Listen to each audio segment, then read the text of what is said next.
안녕하세요. 오늘도 어김없이 영상 일기를 쓰러 왔습니다. 이것저것 정리하고 얼른 한다고 했는데도 시간이 이렇게 빨리 갔네요. 오늘은 진짜 바쁜 하루였어요. 그래도 차근차근히 오늘 하루에 있었던 일들을 되짚어 보겠습니다. 그러니까 수영을 다녀온 날이었어요. 새벽 수영을 가가지고 요즘에 계속 평영 연습을 하고 있거든요. 평영이 완전 물속에서 리듬 맞추기예요.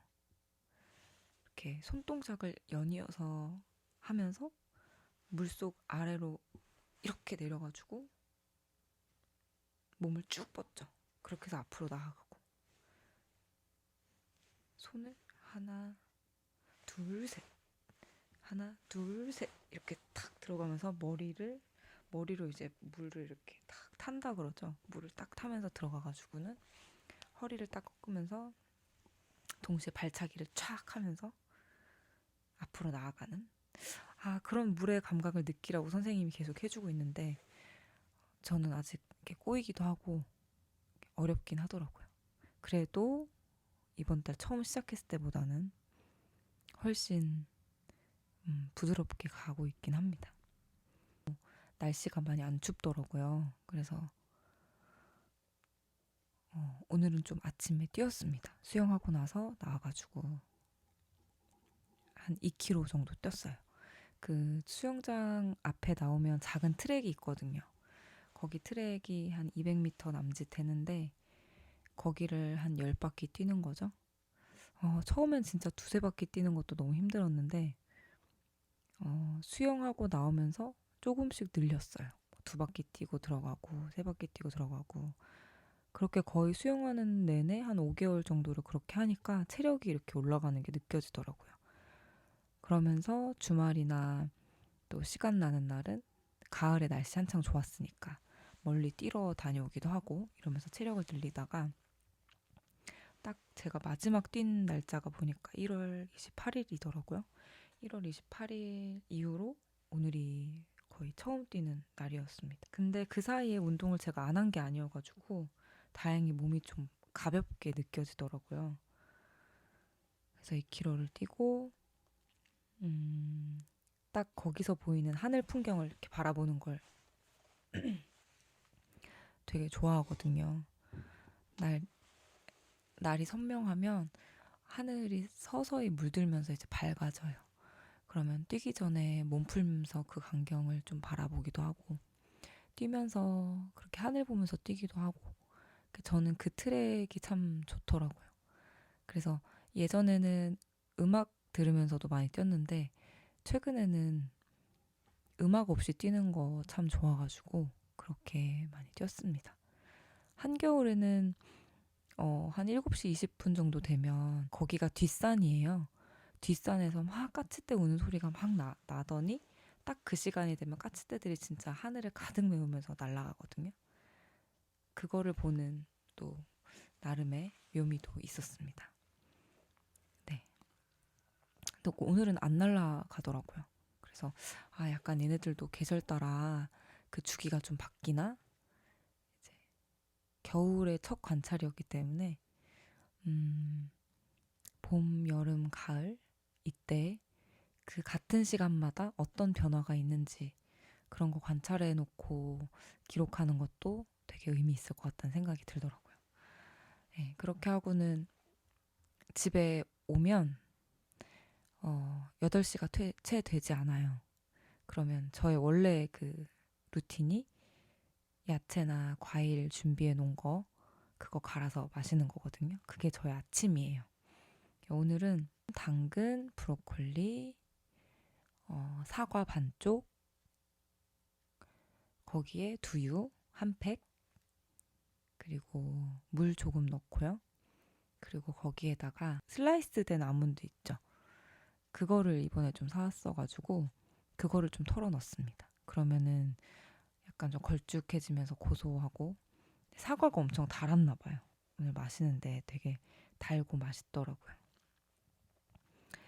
그걸 먹으면서 뭐 책을 좀 보던지 또 폰을 좀 보던지 이런 시간을 갖는데 제가 어제도 얘기했다시피 기존에 이어가던 루틴에 하나를 더 추가하는 그걸 한다 그랬잖아요. 그래서 오늘부터 글쓰기를 한번 해봤습니다. 그래서 제가 좋아하는 귀여운 타이머를 하나 딱 설정해 놓고 30분을 맞춰 놓고는 정말 그 30분을 오로지 집중만 하자 해서 집중을 했어요. 뭐가 되더라고요. 그러니까 아침이라서 그런지 유독 정리가 더 잘 되는 느낌이었고, 제가 이제 전자책 출간이라는 분명한 목표가 지금 있는 상태니까 유독 더 그게 잘 되는지는 모르겠지만, 아침에 잘 이렇게 작업이 되게 순조롭게 잘 되더라고요. 그래서 제가 지금 이제 강사를 위한 책 쓰기 공부를 하고 있는데, 이거를 제가 뭐 다 오픈해서 보여드릴 수는 없지만 그래도 제가 하고 있는 방법 중에 도움이 되는 거 꿀팁 몇 가지를 오늘 조금 얘기해 보려고 합니다. 이 경우는 원래 이제 글을 쓰는 걸 좋아해서 저 나름의 글감들이 이제 엄청 쌓여 있긴 한데, 이번 거는 약간 성격이 달라요. 그냥 내가 좋아하는 글을 쓰는 게 아니고 타겟층이 명확하게 잡혀져 있는, 목적이 되게 분명한 글쓰기라 약간의 뭔가 감정적인 표현이라든지 형용사, 부사 막 이렇게 아름다운 글들, 이런 걸 최대한 빼야 됩니다. 실용서가 돼야 되거든요. 그럴 때 내내 생각해야 될 것은 뭐가 있을까요? 네, 저는 한 5가지 정도 뽑아봤는데, 이게 사실 말하다 보면 비슷비슷해요. 방금도 얘기했지만 어떤 책의 핵심의 흐름을 되뇌인다. 네.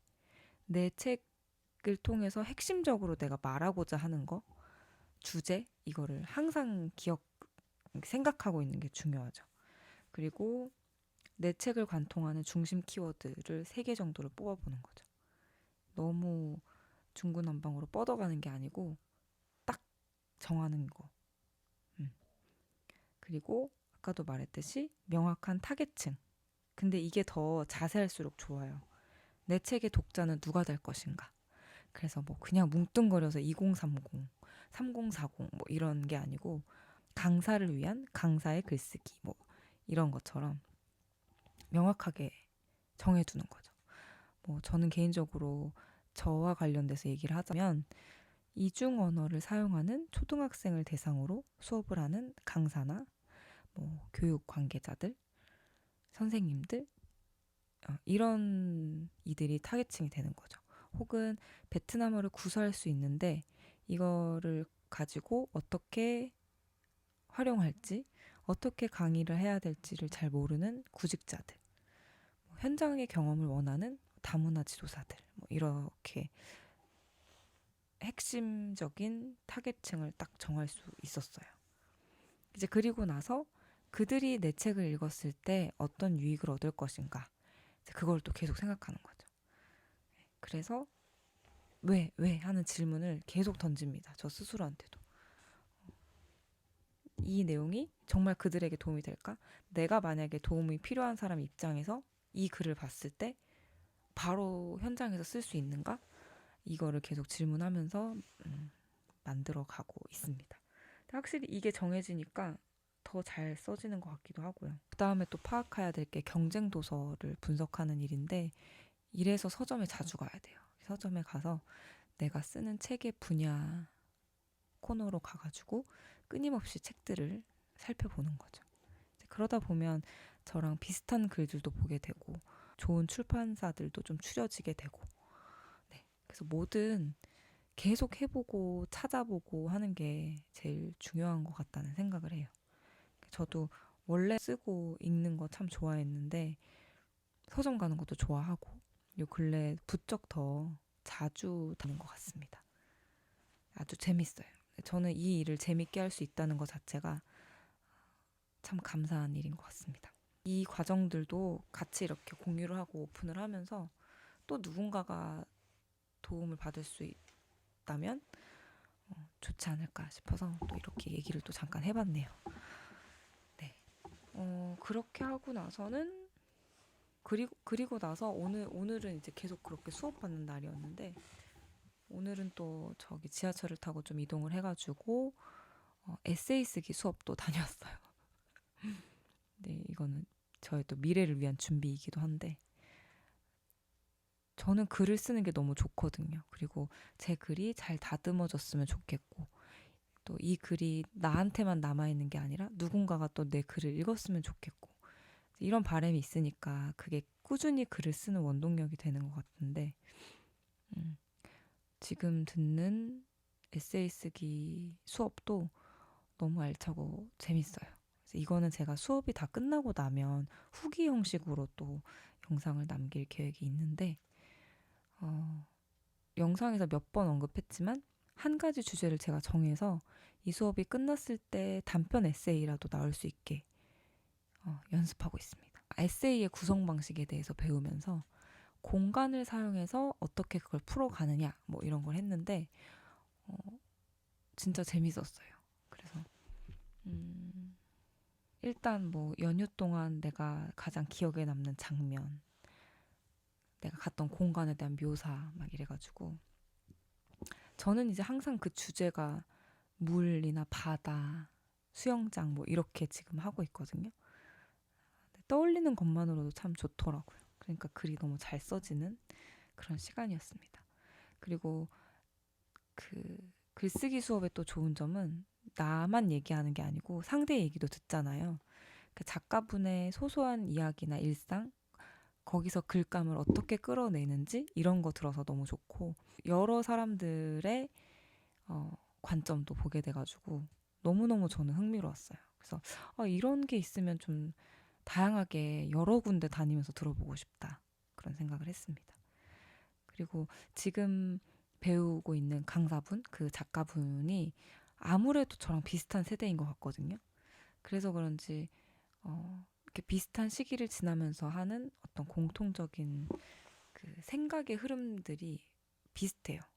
그래서 되게 강의를 들으면서 공감을 많이 하고 있습니다. 오늘 배운 공간이 뭐 물리적인 실제 공간을 얘기하기도 하고 내가 어떤 경험을 했던 공간을 얘기할 수도 있고 내 안에 어떤 내면에 있는 공간, 어떤 상징적인 공간이 될 수도 있는데 저는 계속해서 공간은 물, 수영장, 바다. 한편으론 그런 생각이 들더라고요. 그런 물이라는 매개를 이용해서 궁극적으로 말하고자 하는 게 내 마음의 평온이 아닌가? 그런 생각이 들면서 또 한 번 더 저를 돌아보면서 정리할 수 있는 그런 시간이 되기도 했습니다. 그리고 중간중간에 이제 작가분이 인용 구절이나 문단들을 이렇게 보여주시는데 그때 인용되는 작가들을 보면서 참 놀래요. 좋아하는 작가가 되게 비슷해요. 그리고 이제 가끔 추천해주고 책을 골라주시는데 그때도 저한테 참 좋았던 책들이 항상 하나씩은 끼워져 있더라고요. 너무 반가워서 혼자서 마음속으로 이 내적 친밀감이 막 올라가는 그런 상황입니다. 이렇게 오고 가는 길에 그 틈새 시간마다 책을 읽었어요. 제가 이런 메모를 했거든요. 틈새 시간에 책을 읽으면 좋은 점. 그 와중에 마음에 콕 박히는 문장을 만난다는 것. 밀도 높은 찰나이지 않을까. 네. 콘텐츠 가드닝. 이 책 2월 내내 읽고 있는 것 같은데 저는 너무 좋아요. 읽으면서도. 그래서 이거 하나로만 또 영상을 찍어야 돼요. 찍어야 될 게 참 많네요. 이렇게 중간중간 적어놓은 이거 있잖아요. 이거를 쫙 펼쳐놓고 제가 계속 반복적으로 썼던 그런 키워드를 뽑아내가지고 저만의 것으로 또 만들 생각입니다. 그리고 그때 얘기했죠. 제가 너무 좋다고 생각하는 건 이 분홍색으로 표시를 해놨는데 분홍색이 참 많잖아요. 그래서 오늘 오고 가면서 읽었던 것 중에 좋았던 거를 공유하면서 마무리해보도록 하겠습니다.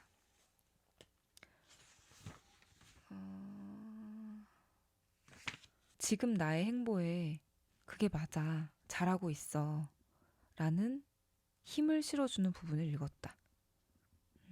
누구에게도 닿지 못하고 아무도 봐주지 않는다 해도 설사 무수한 시행착오라 할지라도 계속 해보는 거야.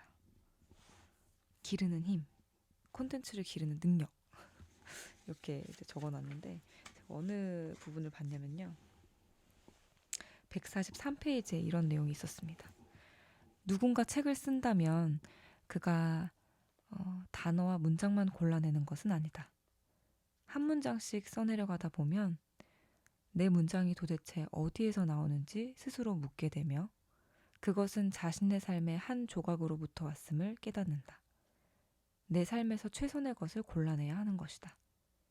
자연스러운 수순으로 자신이 어떤 삶을 끌어안아야 할지 마주한다.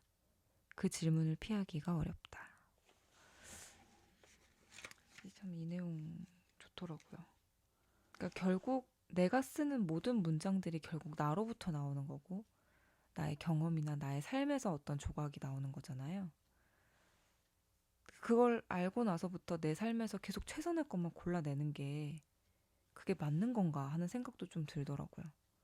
그러니까 내 삶에서 최선의 것만 골라내야 하는 게 맞는가? 아니면 내가 골라내는 그 모든 게 모두 나에게 최선이 되어 줄 거라는 거를 믿을까? 그렇게 믿고 살아가는 게 더 좋은가? 이런 생각을 하면서 왜 그렇잖아요. 너무 나 좋은 것만 무조건 찾아내야 돼. 이러면은 그것도 사실 언젠가 질리잖아요. 힘들어질 수도 있고. 근데 그냥 내가 자연스럽게 나에게 갖다 두는 것들, 내가 고르는 것들이 그냥 다 좋다고 생각하는 게 차라리 난 것 같아요. 이게 무조건 좋아야 해 하고 고르는 거랑 아 그냥 난 다 좋아, 괜찮아, 이래도 돼, 뭐 이렇게 하는 거. 그래서 뭐든지 나의 시선이 제일 중요한 것 같아. 오늘은 오늘대로, 지금은 지금대로 다 괜찮다는 마음이라고 적었습니다. 그러면서 또 153페이지에 또 이런 얘기가 있었어요. 흔히 우리는 빛나는 열매로서 콘텐츠에만 주목한다. 하지만 그 열매를 맺기까지 창작자가 부단히 자신만의 가드닝을 해왔다는 사실을 잊어서는 안 된다. 기르는 힘 없이는 열매도 없기 때문이다. 네.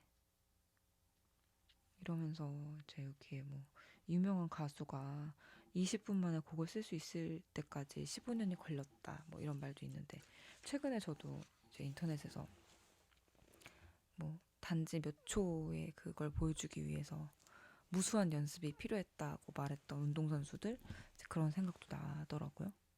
네.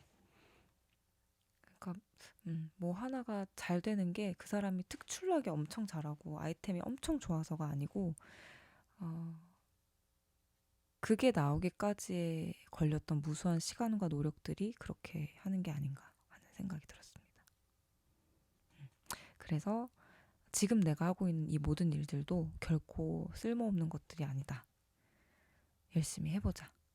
오늘 나의 이 영상 일기도 진짜 단 한 사람? 한두 사람이 봐준다고 해도 그래도 너무 좋습니다. 누군가와 공감을 하고 어제 영상에도 댓글이 좀 달렸더라고요. 너무 좋았어요. 이렇게 뭐 목소리가 담백해서 좋아요 하는 거나 뭐 듣다 보니까 공감이 돼요. 그런 댓글을 읽으면 진짜 좋긴 하더라고요. 네. 그리고 나도 이렇게 해봐야 되겠다 뭐 이런 댓글을 받으면 또 괜히 응원받는 것 같아서 좋고 계속 이어갈 힘이 또 되기도 하죠. 그래서 혹시 또 그렇게 자신만의 루틴을 만들고 그걸 계속 이어가고 싶으시다면 저한테 댓글 달아주세요. 저도 가서 같이 응원할게요. 네. 막상 말하니까 또 횡설수설한 것 같은데 또 이렇게 오늘 영상 일기를 마쳤습니다. 저는 이제 옷을 좀 갈아입고 씻고 편안히 또 잠들겠습니다. 안녕히 주무세요.